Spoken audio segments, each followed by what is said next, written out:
I remember being like, not annoyed, but just being like, yo, these can't even perform their song because the room is performing. Yeah. And as a performer, that's got to be a crazy feeling to have your words in mass sung back to you. I mean, think about this, right? Something that's coming out of your brain onto the paper, then onto the tape, and then to these people's ears, and then out of their mouths. And they don't even speak English. Oh, well, they do speak English. How significant is that? Like, yeah. I mean, and that's how deep I think, right? It came out of my brain and then out of your mouth. And it's like, you know what I'm saying? And I think back to the person writing that rhyme, like you just in Queens, in the studio. Right. Like not thinking of this gonna affect the world. Right. Like you want that effect with your music, but to actually get it is just, man. Yeah, and that's why I say, like, for all of those artists out there that's trying to get on or that's out there already, like, yo, just be you, like, just do you, and trust me, that people gonna feel it. Yeah, it's the Almanac of Rap show. I got opinions and they all factual. No news, just information that you won't be able to use unless you're at a dinner party trying to impress who's in attendance with endless tidbits of nonsense. We're gonna have a good time, I promise. YouTube rabbit holes, Reddit deep dives, pulling out old interviews from the archives. Styles, fads, trends, all of that. It's the Almanac of Rap.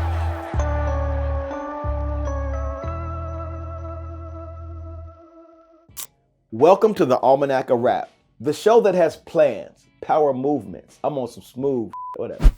I'm your host, Donwill, and today's guest is Havoc. Havoc is one half of the legendary hip-hop duo Mobb Deep, and he also handled production duty for the group, as well as a few other artists. We talked to him about the history behind the group, their latest album, and his future plans.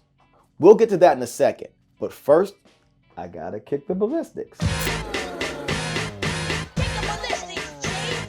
These days, when you hear the phrase, get you a man that can do both, it's usually referring to an unspectacular guy who most certainly cannot do both, or anything for that matter.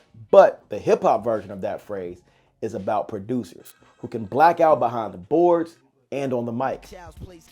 Dating back to rap's infancy, some of the genre's biggest legends proved they had what it takes to dominate at both rapping and producing. And here are just a few of my favorite rapper producers. Q-Tip sits at the top of the list for me. Easy. And I shouldn't have to explain why, but if you need an explanation, I've got 4 words for you. A Tribe Called Quest. A group so steeped in legend status that a question like, what's your favorite Tribe album? Can't really yield a wrong answer. And when it comes to rhymes, far too many quotables to mention here. But one of his most borrowed bars is probably industry rule number 4080. Record company people are shady. And if you didn't finish that line, I don't know what to tell you. J Dilla. J Dilla is one of the genre's most influential modern day producers. You'd be hard pressed to find a hip hop fan who isn't into Dilla's beats, but an aspect of his creativity that's somewhat overlooked are his rhymes. As 1/3 of Slum Village, his bars are as much of what's special about that album as his beats are. One of my favorite Dilla lines is on the song Thelonious. You funny, dude. Cause really you think you could do me when you roll the 500, that's really your 320, should've let somebody else hook it. Numbers look crooked like King Kong shook it. Come on. That's just a fly way to say some fly. You know what I'm saying? DJ Quick. Check it. There's an argument online that DJ Quick is what people think Dr. Dre is. And while I'm not here to interrogate that statement, I am here to say that DJ Quick is 1000% the genuine article when it comes to producing. Not making beats, but production. His pen is top tier too. And one of his hardest bars just so happens to be inside of a diss track that was aimed at MC8 called Dollars and Cents. EIHT. Should I continue? You left out the G cause the G ain't in you. Vicious. And even MC8 agrees that it was a good record. But don't worry, they've long since squashed their beef. For bonus points, he also shouted out Cincinnati on Just Like Compton, which was probably the first time I'd ever heard my city mentioned in a song. The Alchemist. The Alchemist started out rapping with a group called the Hooligans. They called it quits after dropping a debut album, then getting dropped by their label.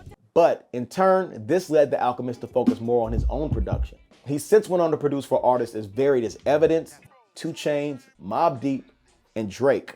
Before becoming, you thought I was gonna say Kendrick, before becoming a micro industry of his own with a label that churns out albums at a feverish pace. He also kept the pen moving and ended up rapping alongside other rapper producers like Hit Boy. And if you need to know what Hit Boy's bona fides are, they include artists like Jay-Z and Nas, to name a few. Pretty big deal. Listen, there's so many other names that deserve to be listed, like Pete Rock, Tyler the Creator, and Mac Miller. But I've got to get to today's guest, who is also one of my favorite rapper producers, Havoc. We took our picnic table all the way to a rehearsal space in Manhattan to chop it up with him about Prodigy's legacy, Mobb Deep's importance, and his skills on the mic and behind the boards. Check out the Okayplayer shop for exclusive collectibles and limited runs. That's shop.okayplayer.com.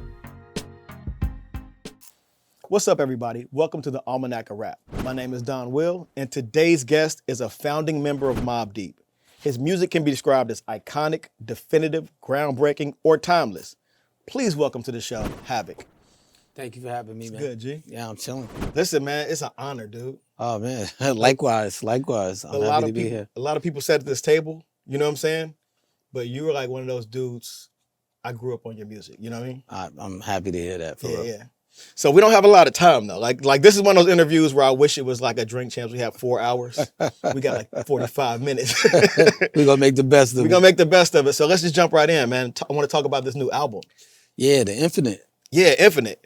It's out on Nas's Mass Appeal Records. Yep. Yeah. How did you put the album together? How did it come together? Oh, man, I've been dying to do this album like for a long time, fiending to do it. The family, it really was the family. Okay. Like Prodigy's family, they had the appetite. I think they was, always going to be in the grieving process, but they finally said, here's some verses. I grabbed the verses, and then I flew to LA to get with Al because that's the only, kind of person that I would, want to do the album with. And we started from there. Shouts to Al, man. Alchemist is one of those dudes, again, like him and you on the project together, like it makes it. A lot of times when I hear about, I don't want to call it a posthumous album because you're half of the mob. So you know what I'm saying? It's not really posthumous in my mind. But a lot of times when you're working with a person that's not there, it kind of gets dicey. But like with you and Alchemist shepherding the project, man. Yeah, you got to think about it, right?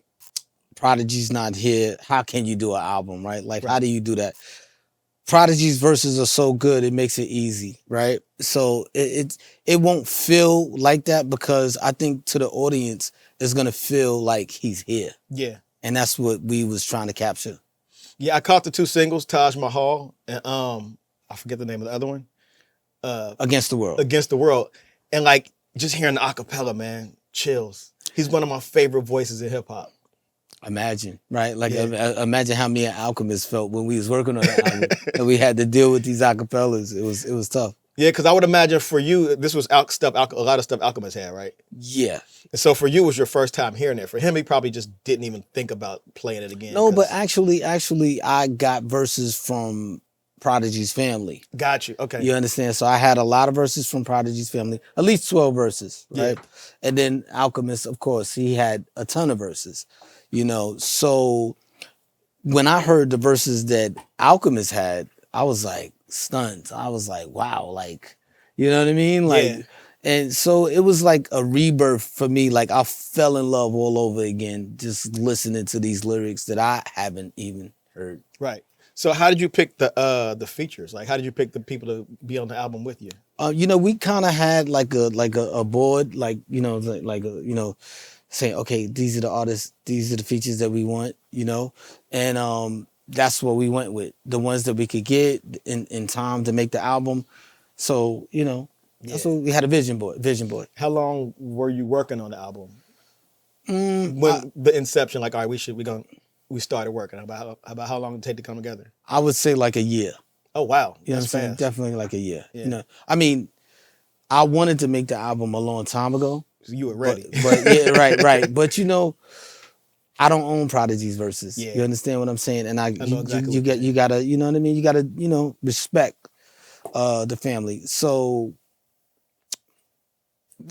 we just felt it. It's like it's time. Shouts to the family for making it happen. Straight up and down. No, for sure. My Shout to Santana Fox for sure. shouts. Oh, Santana Fox. Santana Fox. Shout out to Yeah. her for sure. Oh wow. Okay. And her mother, Kiki.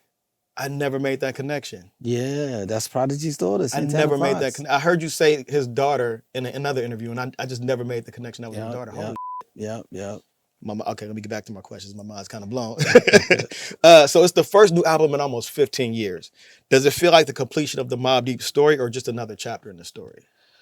I would say, this is the last chapter. Okay. You understand what I'm saying? Rightfully so, because Prodigy is not here. Exactly. And like, again, because within that question, in my mind, as just a fan, like I'm like, oh, okay, it might be more music. It's like a flood of new stuff. And it does feel respectful to be like, this is a curated collection of how we want to present our brother and myself as a unit one more time.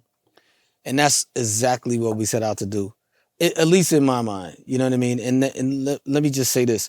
There are other Prodigy verses that we probably could make another Mobb Deep album with. But like, I'm at the point where it's like, there's no Prodigy, there's no Mobb Deep. Yeah. You understand what I'm saying? Will something be done with some of the verses that we didn't hear? Maybe so. All right, well, moving back into your discography, going all the way back in time to Shook Ones, the second Mobb Deep album. Shook Ones is a hip hop standard. It's one of those songs that, like, when you describe hip hop to a person, that's one of the like 5 or 10 songs you would mention to describe what hip hop sounds like or what it is. How does it feel to have a song that not only defines the group but defines the culture?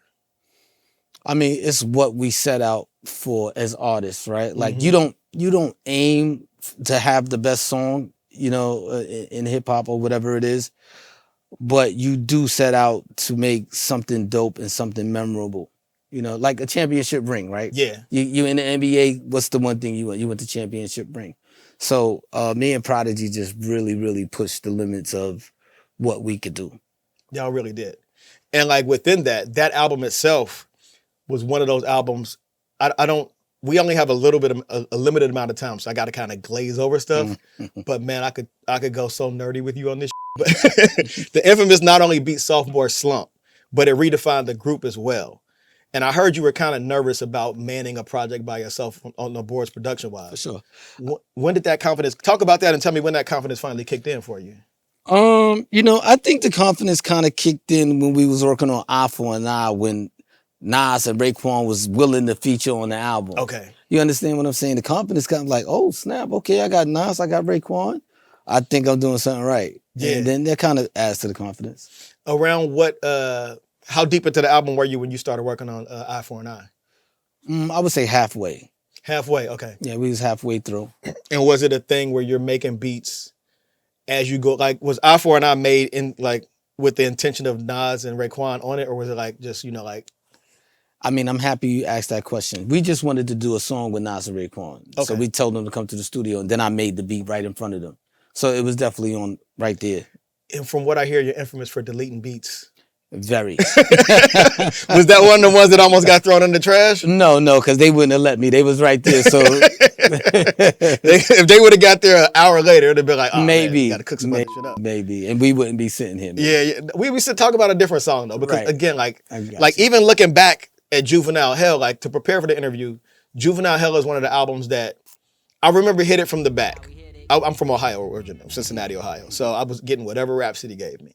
Whatever the video shows gave me. So I remember hearing Hit It From the Back and seeing the video. And I don't think I got the album. But I definitely got the Infamous.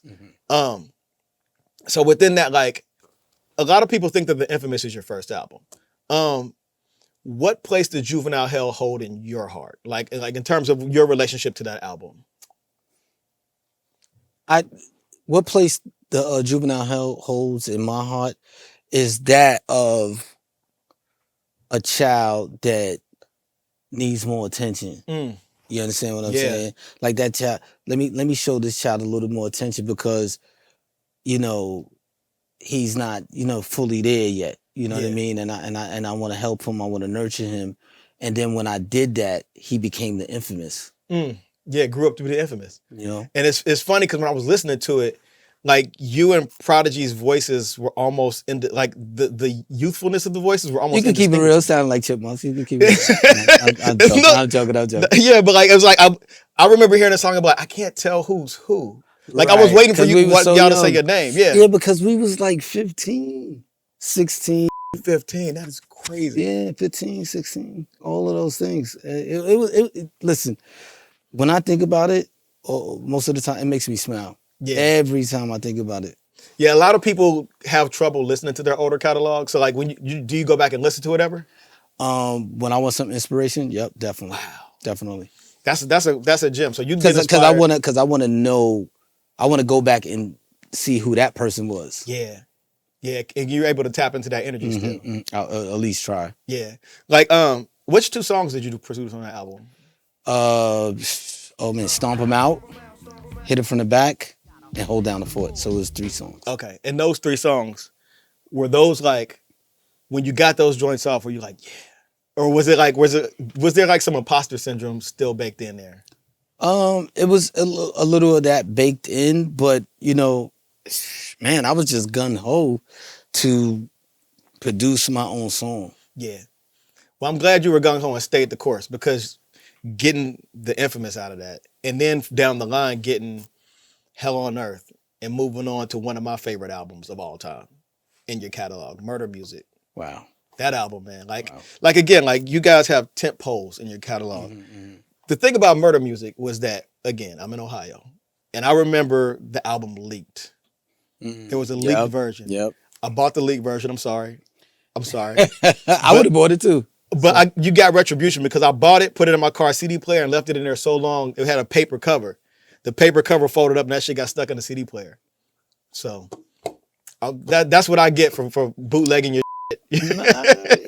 I think the tape liked it more than you. Listen, yeah, it was like you gotta listen. But so I had a relationship to that album, and I had to listen to it over and over and over because it was stuck in there.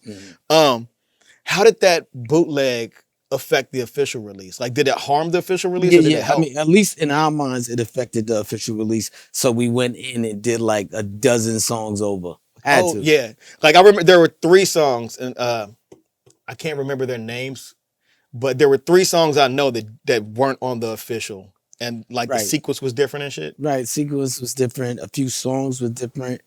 We just did it over because some idiot leaked it from the studio or whatever. But everything happened for a reason. Whoever the idiot was, you up. You fucked up my CD player, and you up. They didn't first week sales though. I don't think so, because we ended up going platinum, so it's fine. Platinum, baby. Word. Yeah.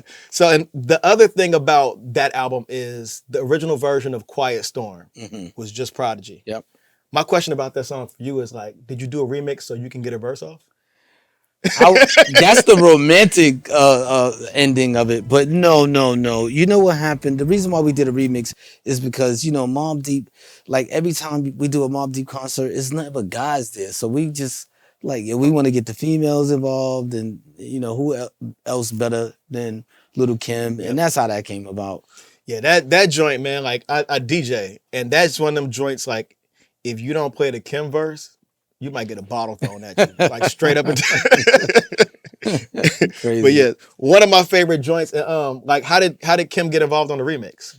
I mean, like I said, God bless his dead, Chris Lighty. We used to always have conversations with him. Hey, listen, we need to get a more female audience, and we like who Little Kim. And so they contacted her, got her to the studio, and the rest is history. Word. All right, I'm gonna take you way back in time now. Like to one of the first times I've heard you. Into the Stage. Oh. How did you end up on that album? On You the Man? Like, cause I found out about you being on that song so many years after I knew about that album. Like I knew the album. Right. And then somebody was like, you know this Havoc. I'm like, what? Right. How did that happen? I made rap friends early on in the industry because I just was so much of an industry head. So I'm going to this industry event and that industry event, and I met Buckshot. You know what I'm saying? And me and him became really cool. He used to call my crib. He knows my mother. You know what I mean? Things like that. Yeah. You can even ask Buckshot. And we became cool. And he was working on an album. And I was in the studio one day, and I remember Mr. Waltz and Evil D. They was working on the album. And I remember just being this would-be producer and just like listening to the beat that they was doing, which was extraordinary, by the way. Yeah. And being like, y'all should do this to it. Oh, and they like, little man, just sit down. You know what I mean? But I was so appreciative to be around the process. And then for them to allow me to get on a record that would be out to people, I was super thankful. And I'm friends with Buckshot to this day. Yeah. Shouts to Buck. Shouts to the Beat Miners. They're my folks too. How old were you? Like was that before Juvenile Hell? Yeah. I would say I probably was like 17, 18, something like that. 17, 16. That's a crazy entrance. I mean, it's Black Moon. Who got the prompts? And, Yeah. all of those things. Phenomenal group. Did you ever make it to any of their video shoots, or was it just that song? I never made it to none of their video shoots. I'm just asking because I was gonna go home and just watch the video and scan for you. You know what I'm saying? Me too. But now, so today, and this like moving forward to today, right now, you and Raekwon are celebrating the 30-year anniversary of both the infamous and Only Built for Cuban Links by going on tour. Mm-hmm. The tour really solidifies the bond that those albums share. But for me, thinking about this tour and remembering you both were on Loud Records, like I want to know about the brotherhood that you and Raekwon have. The brotherhood that me and Raekwon have, I would say it started like this. Me just looking at Wu-Tang as a fan at first and them being label mates, and then kind of like singling out somebody that reminded me of me and Prodigy, but like kind of big brothers. Yeah. And that was Ray and Ghost. You understand what I'm saying? Yep. So naturally we kind of attracted on that level. And they took a liking to us, you know what I mean? And they would bring us around their way. We'd get high, smoke some weed, chill, and vibe. You know what I'm saying? It wasn't all about rap. It was all about like kind of getting to know each other.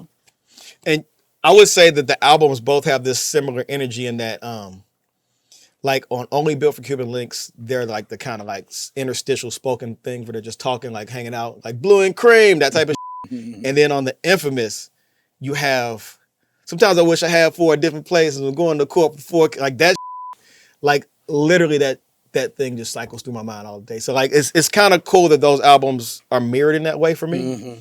That they have these moments that aren't necessarily songs, but they become such a part of modern culture, hip hop culture. You know what I'm saying?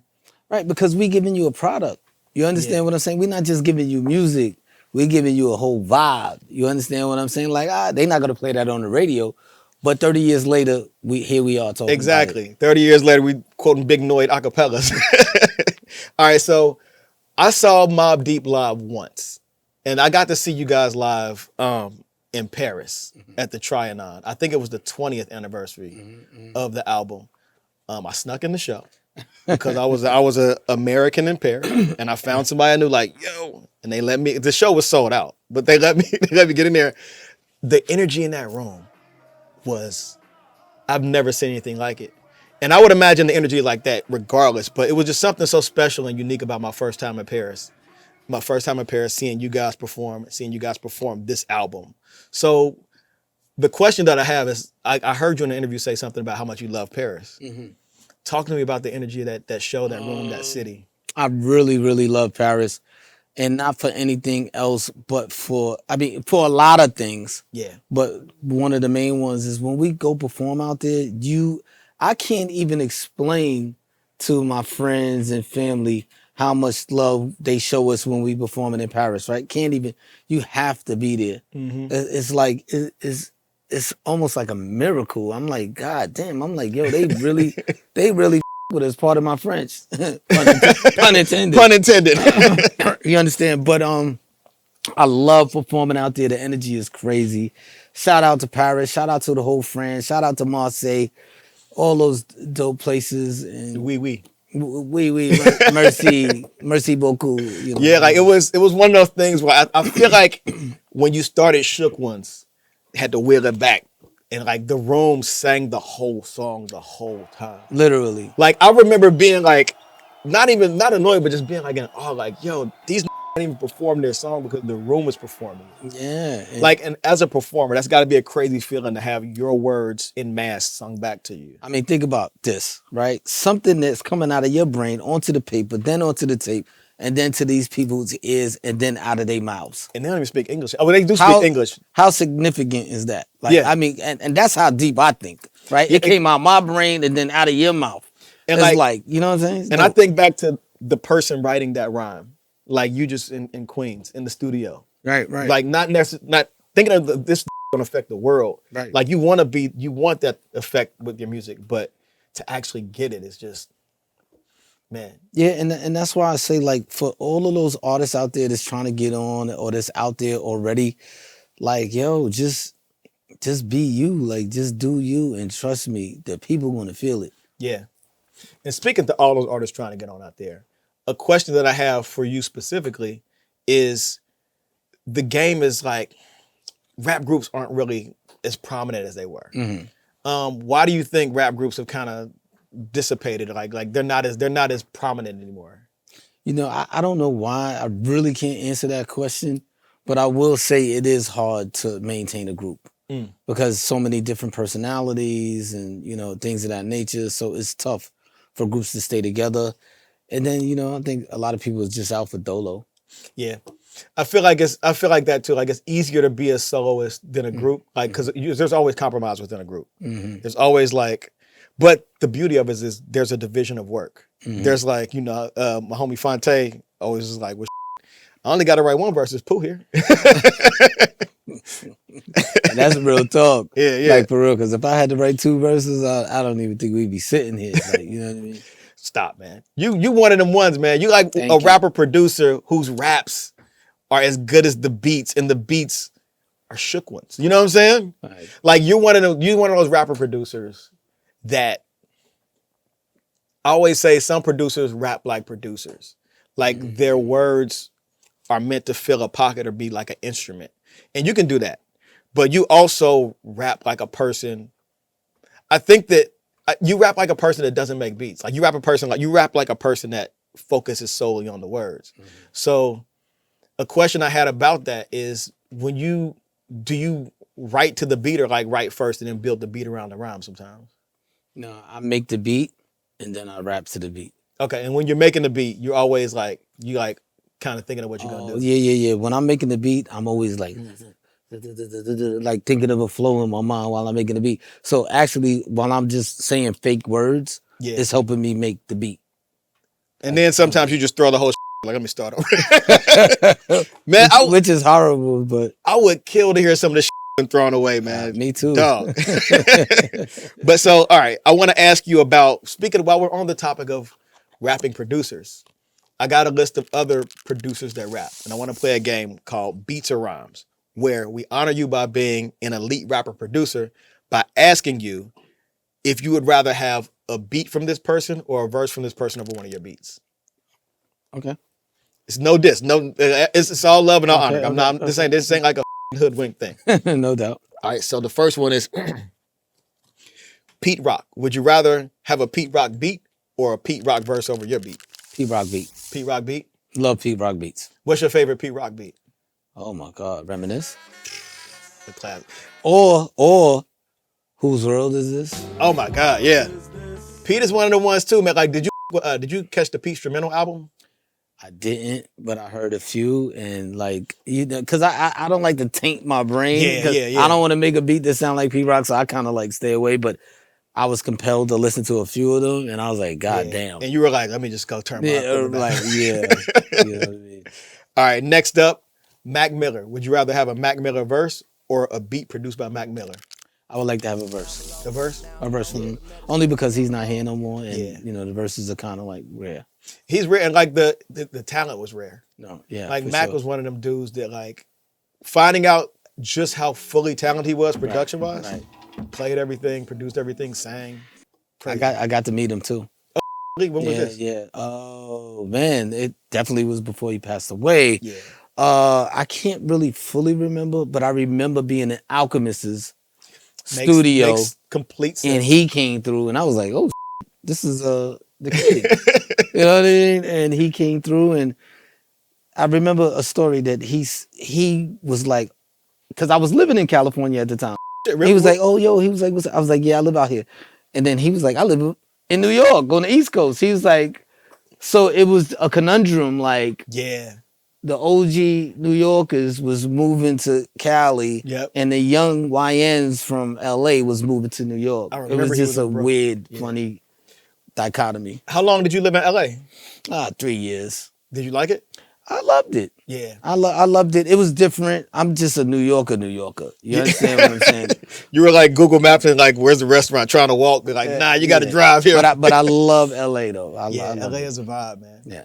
Did it influence like some of the production you made at the time? Like, did it seep into your beats? No. I'm just too much of a New Yorker. You know what I mean? You only made beats at night, like staring at the concrete. Yeah, right? that was it. All right, next up, would you rather have a Kanye West verse or a beat by Kanye West?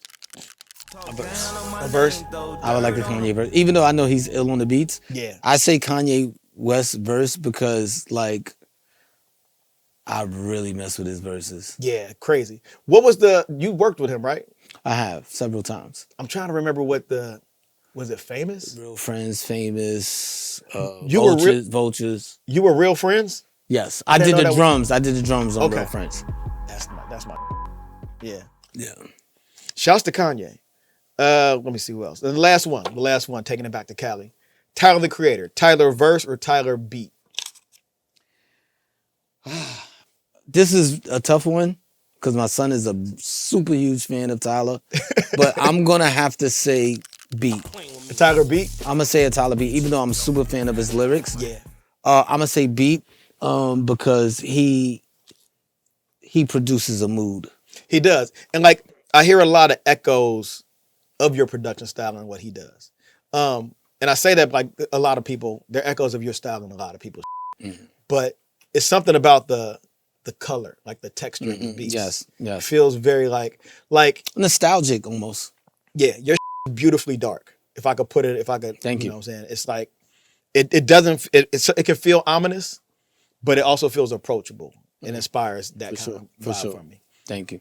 So I want to ask you about go back in time a little bit. Before I do this though, how does it feel when you have to talk about like your early days? Like talking about, you know what I'm saying, like being the poetical prophets. And you know what I'm saying? Like it feels do good, you enjoy it?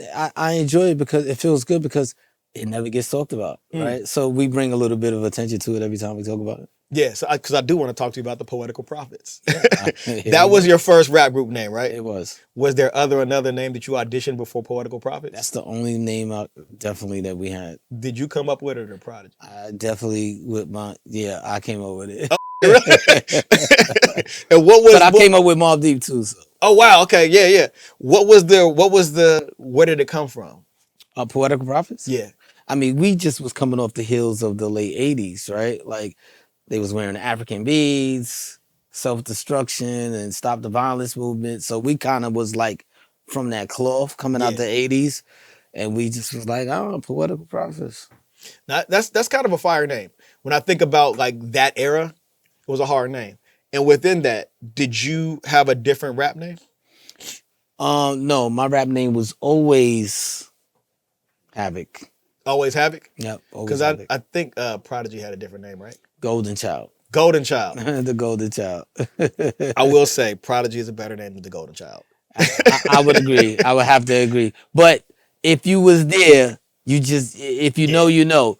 He was the Golden Child. He had the bleach blonde hair with the flat top. You know, it matched with what he was. And it was because it's one of those names that like you have to grow into a name as well. True. So he would have been like the Golden Man, or he'd have probably just by been now golden. he just been Goldie or some shit. Goldie, you know what I mean? All right, since Prodigy's not here, but you're the closest link I have to him. So I just want to know, like, what was he like in high school back in those days when he was the Golden Child? He was bad. Bad? He was bad. I'm just going to leave it there. Mischievous? Mischievous. All right, we'll dress it up. Mischievous, rambunctious. Yeah, he was. What's one of your favorite memories of, like, that era of him? Drinking Crazy Horse. Drinking Crazy Horse. What age were we talking? Man, it's like 15, 16. I had my first malt liquor when around 13. Sorry, Mom. You remember Crazy Horse? I remember Crazy Horse. My first shit was OE. You were a little older than me, like a touch older. Right. But my first was OE. My neighbor had got a bunch of that. Mm-hmm. Just sat in his basement, got twisted. Yeah, woke up with a headache. Early, woke up with a headache, throwing up. Told my mom I ate some bad food. I was kind of bad. I wasn't as rambunctious as Prodigy though. As the Golden Child. You know what I'm saying? One of my favorite things about Prodigy were the threats. Like on Wax, the voice was one thing, but just I dedicate my day to seeing you drip blood is some insane to say to a Really. on a verse. It really is. The said I'll throw a TV at you. Are you crazy? You say P, Crazy. Pain in the ass, nah, but you pay me. And another one is rock you in the face, stab your brain with your nose bone. What the man? Sinister thoughts. Sinister thoughts. Dog. All right, so I know it's hard for you to pick, but what's one of your favorite Prodigy verses? Or just the one that's at the top of your mind if a favorite is too much? Oh man, it's so many. But I'm gonna have to go with either Shook Ones or The Realists. The Realists with featuring Coogee Rap. Like dun, dun, dun, dun, dun. Dun, dun, dun, dun. Dude, Yeah. How does it start like this at the top? Is that the one? No, that's iPhone now. Let me at the top of the list. Know what I'm saying? Have a situation like this. Another war story for a thirsty young hustler. And leave your course for the cops to discover while I be bipping in the Range Rover. All jewels at Liberace. You watch me. Takes time to knock me and watch me. I be on the low sipping Aussies for my G. Come on, man. All right, so what's a Prodigy verse you like to spotlight from the new album? Like just one of the songs that one of the songs that I like to spotlight. I'm gonna have to say Taj Mahal. Taj Mahal? Yeah, Taj Mahal. Taj Mahal is that. Yeah. So is that a thing that actually happened? Like that going to the casino? I don't remember him going to the casino, but I'm sure he did, and that's why he made the song. Yeah. You can't make the song about the Taj Mahal in Atlantic City without actually having had visited it. So true. I know he did. So I think we might have covered this, but in terms of what you enjoy most, is it writing or producing? Both. Both? Both. So we're not killing one of our kids. It's both. Nope. We got to keep bound together. We got to keep them both. All right. Do you enjoy writing to other people's beats or yours more? I like writing to other people's beats more because when you make your own beat, it's like cooking, right? Like, you know how our mothers be like, they say they cook and after they finish cooking, they can't eat. They just feel like they just chill. You know what I'm saying? Yeah, I know exactly what you're saying. So when I make the beat, after I finish cooking, I'm like, I'm good. You know what I mean? So I don't feel like doing nothing. Yeah. So we got to get out of here, but I got one more question. It's a new segment on the show that I've been doing called the Big Playback, where I ask my guests to either seek justice for an underrated song, an overlooked song, or played out album. Like when I say played out, I mean like when you think of a song that like people are like, all right, we've heard this song a million times, but it's like your guilty pleasure. If there's anything in the popular world that you've heard or like one of your songs, like what's the thing that you feel like is overlooked that you want like people to check out? A song? Yeah. That's overlooked? Oh man. Nah, no, I'm just gonna say The Illest. The Illest? By Havoc, yeah. The Illest by Havoc. Yeah, produced by ALC. I'll say that one. Where is it? What album is it on? I think it's on the First Infantry. He put it out, or it might be on the Free Agents. One of them. Check out The Illest by Havoc on First Infantry. And shout out, like I gotta say, I usually pick one too, but I just want to say, Havoc solo stuff, man. Jesus Christ. If you listen to the Mobb Deep and you're not listening to this man's solo career, rectify that. Put it all on repeat. Straight up. Straight up, man. Thank you so much for sitting down with me, G. Oh, thank you for having me, man. Once again, shout out to Havoc for taking time out of his rehearsal schedule to talk to us. If you haven't had a chance to listen to Infinite, you tripping. Make sure to push play on that as soon as this episode ends. And that's it for now. But don't forget, we got a little something extra after the credits. The Almanac of Rap is created and hosted by Donwill. Executive producers are Donwill, Aisha Sese, and Travis Harris. The show is directed by Travis Harris. The show is produced and edited by Kobe Bafor. Art direction for the show was handled by Kaushik Kaladindi. The production coordinator is Bianca Ortiz. Audience development is handled by Hassan Spruill and Ashawn McCullen. Our audio marketing strategist is Fabian Mickens. The show's camera operators are Travis Harris, Kobe Bafor, Trigger Bowden, and Compton Timberwolf. Graphic design was done by Jefferson Harris. Compton's also our technical director and audio engineer. Our social media producers are Taylor McGee and Michael Mays Jr. The show's associate producers are Brianna Harris, Tiara Jackson, and Javon Stevenson. The show's theme music was provided by Von P. The show is written by Donwill and Peter Berry. Prodigy had such a dope spirit. Here's a clip of him breaking down how changing his diet helped him avoid having sickle cell crises. What kind of food you eat? What kind of food you like? I eat Everything? Yeah. So you gotta cut that out. You gotta tell your parents, tell whoever you living with to buy mad frozen green vegetables. You know what I'm saying? Or fresh green vegetables. You like salad? Yeah. Yeah, eat salad. The main thing is water. Just drink. Now you like water? Yeah. Yeah, just drink mad water. There's a law that doctors are not allowed to tell patients about holistic alternatives. And holistic means healthy, like natural stuff. There's a law, and if the doctor gets caught telling the patient about holistic stuff, they get fined like $200,000 and they can serve up to 2 years in prison. So they're not allowed to tell you certain things. You know what I mean? Certain things you just gotta learn on your own. All you gotta do is just change your diet. I guarantee you ain't gonna feel that pain no more. Drop a gem on him, P. All right, I'll see you guys next time on the Almanac of Rap.